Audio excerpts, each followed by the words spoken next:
श्री सुधा सागर जी महाराज के चरणों में मेरा बारंबार नमोस्तु नमोस्तु नमोस्तु। एलक जी के चरणों में इच्छामि इच्छामि इच्छामि। महाराज जी, मेरी शंका इस बात को लेकर है कि अभी कई दिनों से हम सुन रहे थे कि अशोकनगर के कुपोषित बच्चों के लिए हमारा समाज कुछ कर रहा है।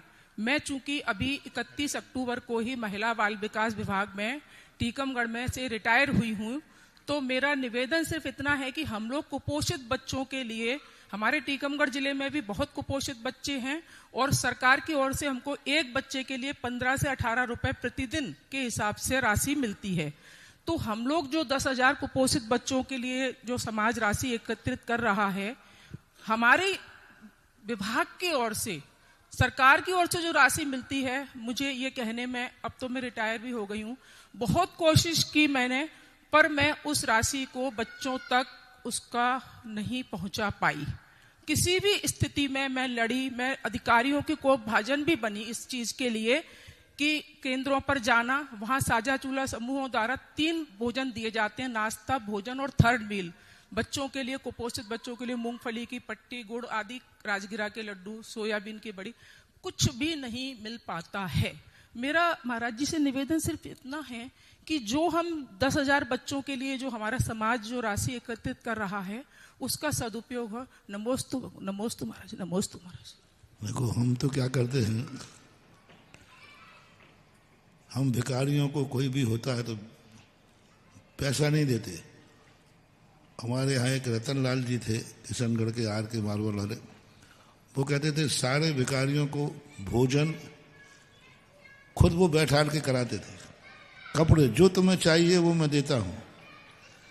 तो इसको सबसे अच्छा है कि सरकार के द्वारा जब भी मैंने कोई कार्यक्रम सरकार किए, हमने कहा कि आप बता दीजिए कितने लड़के हैं, कितने बच्चे हैं, और आप बता दीजिए उनको क्या करना है। हमारे भक्त लोग उनको हाथ जोड़कर घर दे करके आएंगे। और अभी कल परसों हमने यहाँ बुलाया भी था, तो व्यवस्थाएं हम देने वाले भी सोचें, अपन सरकार के सामने शर्त लगाएं कि आप कुपोषित बच्चों के लिए आपके द्वारा ही जाए, लेकिन हम आपके साथ जाकर के दिलाएंगे। तो थोड़ा सिस्टम, प्रशासनिक सिस्टम को ठीक किया जाए तो ये किया जा सकता है। थोड़ा अब शक्ति, अब इसके लिए कोई सार्वजनिक रूप से बोलना उचित नहीं होगा। ये प्रशासनिक व्यवस्थाओं को थोड़ा सा शक्ति बरती जाए।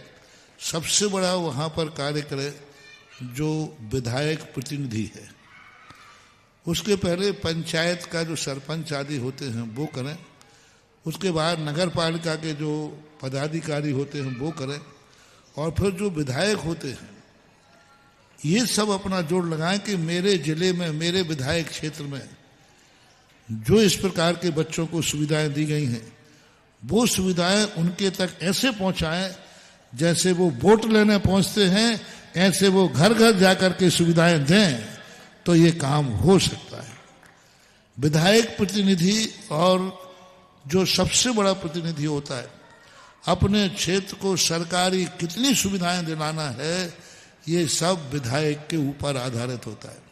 मैंने देखे ऐसे ऐसे विधायक हैं अच्छे, जो अपने 5 साल में अपने क्षेत्र की कायाकल्प कर देते हैं सरकारी सुविधाओं के द्वारा।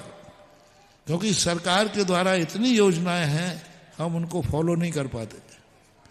तो ये विधायक प्रतिनिधियों का दायित्व है कि जो प्रशासनिक कहाँ अव्यवस्था हो रही है, वे उसको ठीक करें। अब वो ही उसमें शामिल हों तो हम क्या कर सकते हैं।